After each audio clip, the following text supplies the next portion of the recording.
Welcome to the Green Wave Coaches Show with Gallatin football head coach Michael Stroup and Gallatin News sports editor Blaine Kellar.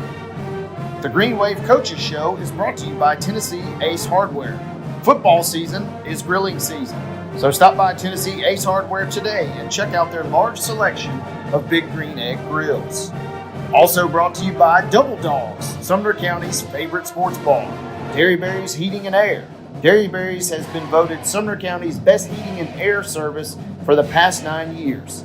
For outstanding service, give them a call today.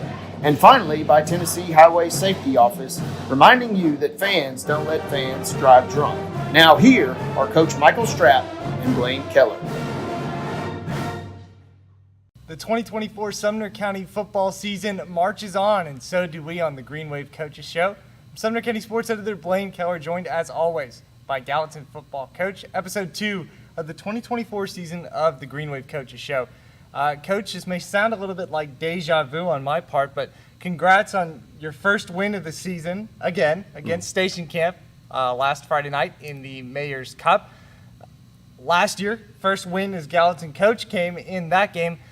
Just curious to start off here, what that first win, last year I asked you what the first win meant as a coach, but for your team to pick up a win to start the year in the second week, what does that do for players, for coaches, just for what you guys have been preparing for? Well, I think it just gives you added confidence. Getting the first win of the year, getting it underneath your belt. So proud of the kids and their effort, proud of the coaches, and had a big crowd Friday night, and so all in all, good night. It was a fun conversation with you after the game. You said that you had a former USJ player there on hand for the Mayor's Cup, and he said that out in Jackson they don't have many environments like that for high school football. Just going through these first 2 weeks again in your second season and seeing the crowds in Sumner County and the rivalries that show out, what can you kind of say about that, given your experience, in other areas of high school football?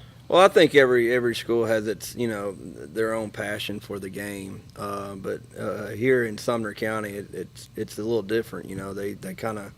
They enjoy getting out and being part of the ruckus a little bit. So, it's kind of neat to see the communities come out and support their teams and their programs, and just adds a little bit more electricity to the environment. 42-28, the final between Gallatin and Station Camp. At Gallatin, quarterback Jackson Stroup had 271 total yards and 5 touchdowns. Coach, talk about Jackson's bounce back a little bit from last week and the way he was able to put up a really nice performance Friday night.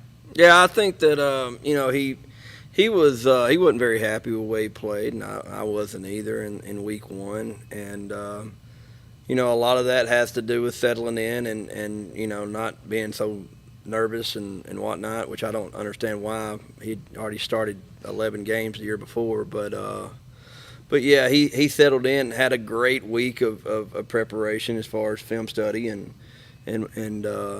practice, and so it just carried over to Friday night, and he did a good job leading offense. Jackson talked to me a little bit after the game about before the start, before the kickoff, he really tried to stay to himself, meditate a little bit to get into the right mindset. Well, after that first game against Hendersonville, you, of all people, would have kind of a good idea as to what his mental was like, or what he was kind of doing to get ready in the days leading up to it. Mm-hmm. So from maybe the household perspective, how was Jackson preparing himself to have a performance like he did Friday night? Well, I think it's human nature to kind of relax and think things are going to happen on their own accord, but you got to work for them, and not that he was that way whatsoever, but there's a little bit more attention to detail this past week, film study and note taking and things like that.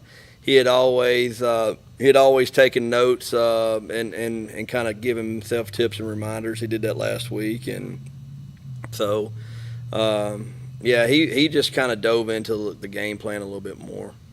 And is that a trait of a quarterback, the ability to flush a less than stellar performance from a week before, or one where you're not pleased with your performance and then to turn around and put up a good stat line like that?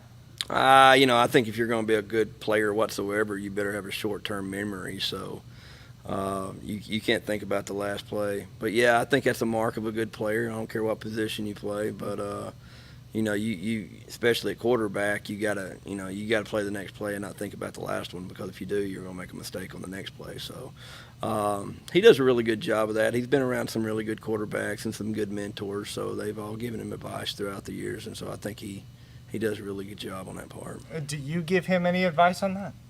I give him plenty of advice.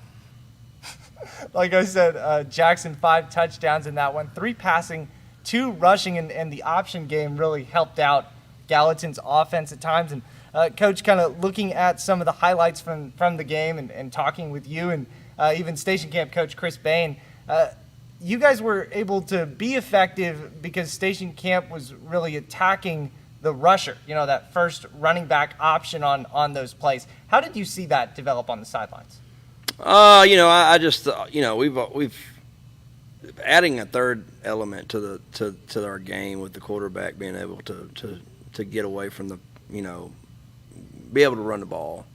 Now you give the defense something else to prepare for. Now he's not going to go out there and scorch the earth with his running ability, but he can get you a first down, and that's all we're asking him to do at times. So you got to defend that, and so now you got a kid back there that can throw it and run it and be able to option it off.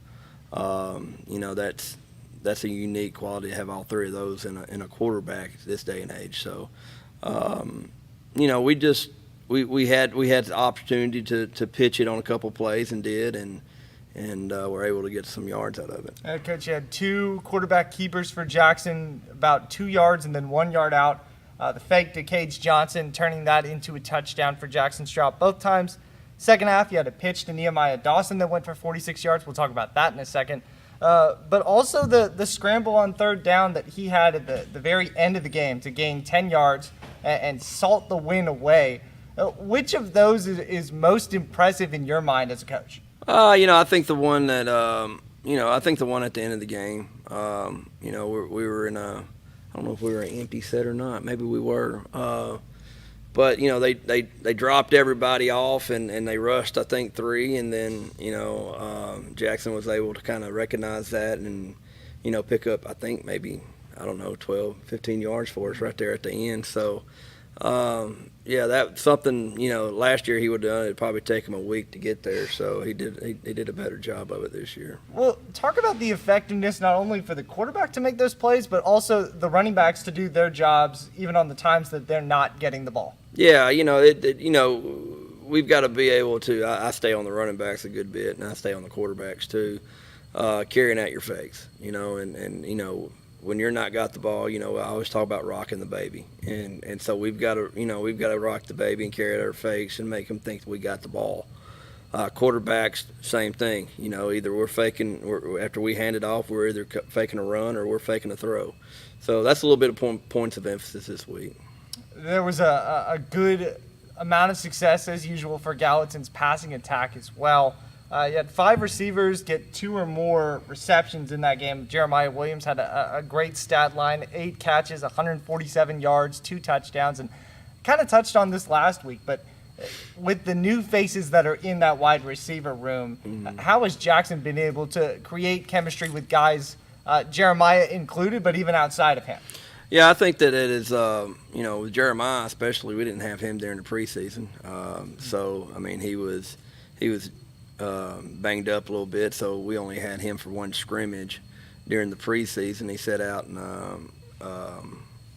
I think he may have played in the Jamboree. I'm not 100% sure. But it's just we've got 2 other guys on the outside there that are new. And those guys are building confidence each and every week. Justin Cagle caught his first touchdown last week, and a 2-point try. And a 2-point try on an awkward throw, yeah. And then Micah Jenkins had a big catch for us there. It might have been on first or second down, but he had 2 big catches. One last week against Hendersonville too. I think he had a 35-yard reception against Hendersonville. So big catches for both of those guys, and they'll continue to get better and better. Well, Jeremiah, of course, pops out on any team scout sheet, whether or not he played in the preseason, with the success that he had last year in setting records at Gallatin. Does that open up plays for other guys? It will. They will. They'll try to bracket him, and they'll put a linebacker over him, or they'll put a safety over him as well. So that means the other guys will have to come into play, and that will open them up because you can't. It's hard to double an inside receiver, but they'll try to do that. Well, Gallatin jumped out to a 28-7 lead in this Mayor's Cup game Friday night, and eventually turned into a 35-28 game. And that's where my next question takes us on a pretty interesting sequence that you guys took advantage of. Stage Gap quarterback Colton Overbay rolls out to his right. He's pressured, throws it away. It's originally called an incomplete pass. The umpires convene and change it to a forced and recovered fumble by Gallatin. The very next play, Stroup hits Jeremiah Williams for a touchdown there. What did you see or kind of hear did you hear anything from the umpires on why they made the change to that call, and how were you guys kind of able to capitalize on it on the very next play? The referee came to me and said that the ball, his arm was not going forward on the ball. The referee on their sideline threw the beanbag, and so that's the implication that it's a fumble. And then the white hat initially called it an incomplete pass, but then they all got together and they changed the call to a fumble. And then we got the ball back, and I think we scored on the very next play. Yeah. I think that I called a run play, and he threw it, so he saw something I didn't see. Jeremiah was uncovered at that point, it looked like. Yeah, he was wide open, so good decision on their part. And truthfully, I could have missed a play there. I was on the other side of the field. With the way Station Camp was playing at that point, it seemed like they maybe were going to go on a drive and tie it up. Right. But then I think that's the first play of that drive. Yeah. For your defense to respond and then the offense to do what it does. Right. To make sure that game kind of stays where it's at. Yeah, we were up 28-7 at one time. And it'd be nice to hold on to one of those leads one night and not have to feel like you got to score every time. But we're young on defense, and we've gotten better every week, so we'll continue to get better there. But yeah, I had almost decided to go for it on fourth down the series before, and then decided to punt. And then the next play, we get that turnover and we score. So that was a good decision on my part. Well, the next challenge for Gallatin's defense comes up this Friday at Mount Juliet in the Region 4 6A opener. We'll preview that one after a break. Stay tuned on the Green Wave Coaches Show. Football season is grilling season. The Big Green Egg is the perfect grill for everyone. From the backyard cook to the world's most acclaimed chefs. Stop at Tennessee Ace Hardware today and check out our large selection of Big Green Egg grills. It's the perfect grill for any grilling need.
Toby knows comfort, whether day or night. Through the highs and the lows, Toby knows. You've put it off long enough. That old system is just out with the old, in with the new. We'll make it worthwhile all the way through. Derryberry is your local independent train dealer. It's hard to stop a train. Visit DerryberryAC.com today and schedule a visit. Derryberry Heat and Air, making customers for life. Welcome back to the Green Wave Coaches Show, brought to you by Main Street Media Television. Sumner County Sports Editor Blaine Kellar here with Gallatin football coach Michael Stroup, getting ready to look over Gallatin's region opener at 2-0 Mount Juliet. Coach, it was a close game last year, 32-26 to start your region schedule. What are you kind of looking forward to or looking at this first game so far? Just trying to come out and start fast. We didn't start out very fast last year. They're a good football team on both sides of the ball. Coached very well, so we can't make a whole lot of mistakes this upcoming week. You feel well prepared after these first two games, two tight ball games? I don't know if any coach worth his salt feels, prepared any week. You always worry about the little things like, bringing balls to a game or, is this kid going to play well, because he had a geometry test on Friday or something. So, there's a lot of things to take into account leading into a game. But just want our kids to play tougher, and get after it and compete. And I think we've done that for the most part. But just kind of start fast and let's get a lead and let's get after them a little bit. Preseason hype is exactly what it is. Some would call it rat poison. One Lane Right. Kiffin, but people have talked about Gallatin perhaps being in contention for a region title this season, and Mount Juliet's one of the hurdles to be able to do that. 2-0 entering this game, and just curious where you feel your team kind of is and how it can be a litmus test for where you want to be in the region standings at the end of the year. I think this region is pretty close with one another. I think Mount Juliet is probably the bar until someone else beats them in the region. So we just got to go out there and compete and again start fast, make plays, and put our best foot forward. Last year I thought, we didn't get cooking in probably until third quarter last year, and so they had already had a pretty good lead on us at the time. I think it was like 20. Might have been 24, 26. 26-7, I yeah, believe. 26-7. So, and then we started to climb back up the ladder, but it was a little bit too late. So, just want to, start off a little bit quicker. Well, it was one of those games where you had 55 seconds left to try to take the lead at home, chance at a game-winning drive, and had a chance at that this 2 weeks ago, season opener at Hendersonville. I know you never like to be in that situation, but how difficult is it in high school football to orchestrate one of those drives to try to go win a ball game? You can practice 2-minute drills, and we occasionally do that here. But and in high school football, you've got to have everybody clicking on the same page, and not everybody has the same talent as everybody else. So is you got to get out of bounds. Like the other night, we got the ball. We got the ball for halftime against Station Camp, and gathered all the receivers together and said, "Hey, catch the ball, get upfield, get out of bounds quick as we can. Let's get that clock stopped," because we didn't have any timeouts left. So that's what we did, and we were able to successfully get that. I think we got it back with a minute 4, maybe a little bit, maybe 2 minutes. But we were able to go 60 or 65 yards and get a touchdown right before halftime. It's a whole lot harder to do it in high school ball, especially if you're, we were playing with a lead, so Yeah. it wasn't as stressful. So, but I think it's harder to do that in high school than a lot of people realize. Well, with two of those situations maybe under your belt and that kind of experience, and I don't know if you anticipate another type of those situations winning you a game on the road Friday night, but you can almost anticipate if you are going to win, it's going to be close. Yeah. How do those experiences maybe prepare you, even if they didn't finish out with the result you wanted? Well, I think I think the past 2 games have shown us we can move the ball in 2-minute situations down the field. We just got to hold on to the ball and not turn it over. Yeah.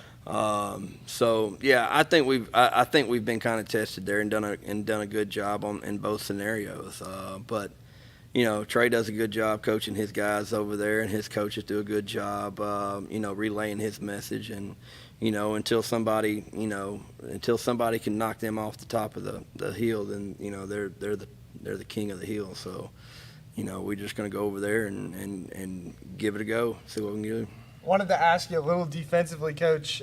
Looking at these past 2 weeks, of course, you got 2 fourth-quarter takeaways against Station Camp as part of holding on to that win last Friday. You've had 2 sacks to this point, and Station Camp threw it 37 times Friday night. I know you didn't finish off as many sacks as you could have, but talk about the pressure that you guys have been able to kind of put on quarterbacks so far. It seemed like you were able to hurry Colton Overbay quite a bit without kind of getting that last result of a sack. Yeah, well, I mean, there's a lot of things that go into it, and a lot of people see the sack as the end result, but you can get a lot of pressures and a lot of hurries.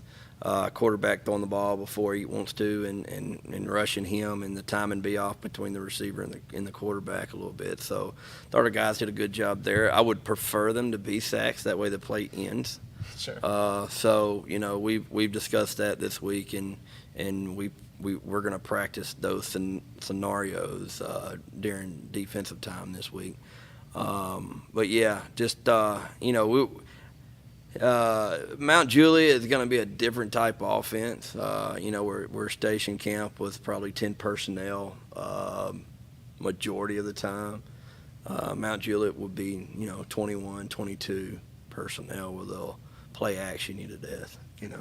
Those stats, those hurries, and those pressures, is that something you've been able to look at kind of in your stat book, in your box score, to see if you guys are getting enough of those as opposed to the sacks? Yeah, I think we've gotten a good many of those. We just need them to turn into sacks. That way we can end it and be done with it, So, it's just one of those things where we just got to be able to end it. You mentioned Mount Juliet's offense for a second there, led by Tyler Travers and John Michael Crudup. Travers had 4 touchdowns against Cane Ridge and 2 rushing touchdowns last week, but he only had 1 score at Gallatin a year ago. How do you guys limit him and try to maximize your defense's maybe potential against that team? You just got to be able to trust your eyes. Again, a lot of play action, a lot of boots. They want to run the football, and we just gotta, we've got to get guys to the football and corral it up, man, and just be sound in what we do. Any notes on their defense? They're really good. They're really good. They had the defensive player of the year over there in number 9, and they're really good at linebacker. Secondary plays really stingy. So they're the complete package. I believe that defensive player of the year, Atticus Fiorita. Yeah, something like that. Fiorita. Yeah. Forgive me for not knowing that pronunciation, but defensive end, tight end combo. How are you guys maybe training up the offensive line? We'll have to do a whole lot of double teaming and chipping and stuff like that to keep him at bay. He likes to get upfield and rush, and so we've got a special thing for him, and rightfully so. He deserves that attention. Should be a fun one Friday night between Gallatin and Mount Juliet in the Region 4 6A opener. We'll have coverage for the Gallatin News and Wilson Post. We'll take one more break here on the Green Wave Coaches Show. Stay tuned for one fun question with Coach Michael Stroup. Football season is grilling season. The Big Green Egg is the perfect grill for everyone. From the backyard cook to the world's most acclaimed chefs. Stop at Tennessee Ace Hardware today and check out our large selection of Big Green Egg grills. It's the perfect grill for any grilling need.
Hey, Toby.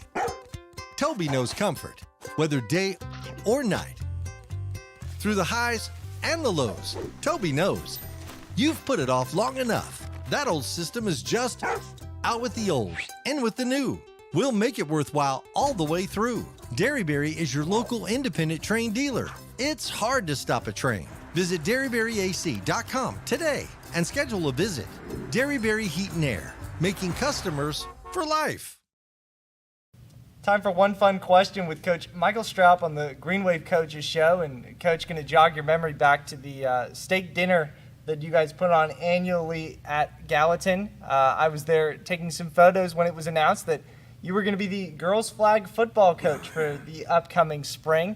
Pilot League for Sumner County, joining a couple of area squads, Montgomery County, Williamson County, Davidson. I know Metro's doing it, Williamson as well.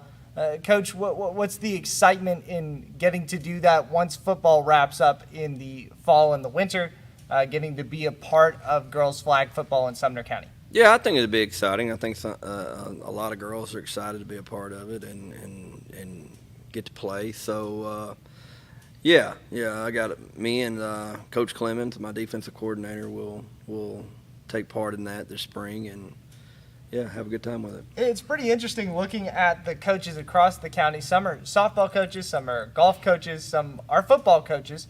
Was that something you were approached about, kind of heading up and coaching, or something maybe you volunteered to do?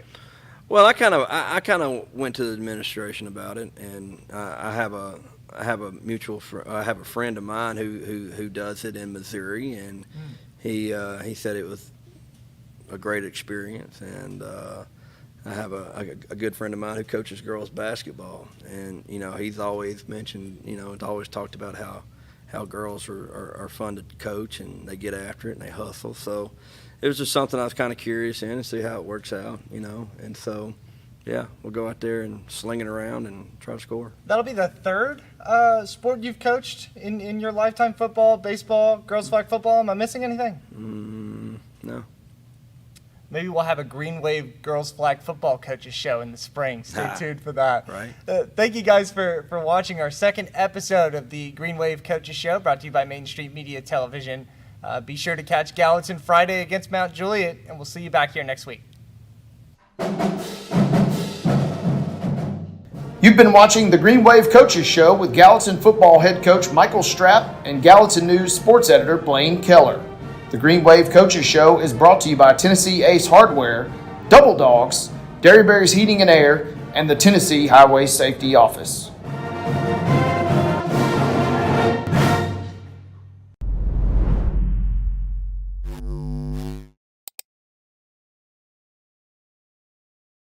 Football season is grilling season. The Big Green Egg is the perfect grill for everyone. From the backyard cook to the world's most acclaimed chefs. Stop at Tennessee Ace Hardware today and check out our large selection of Big Green Egg grills. It's the perfect grill for any grilling need.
Hey, Toby.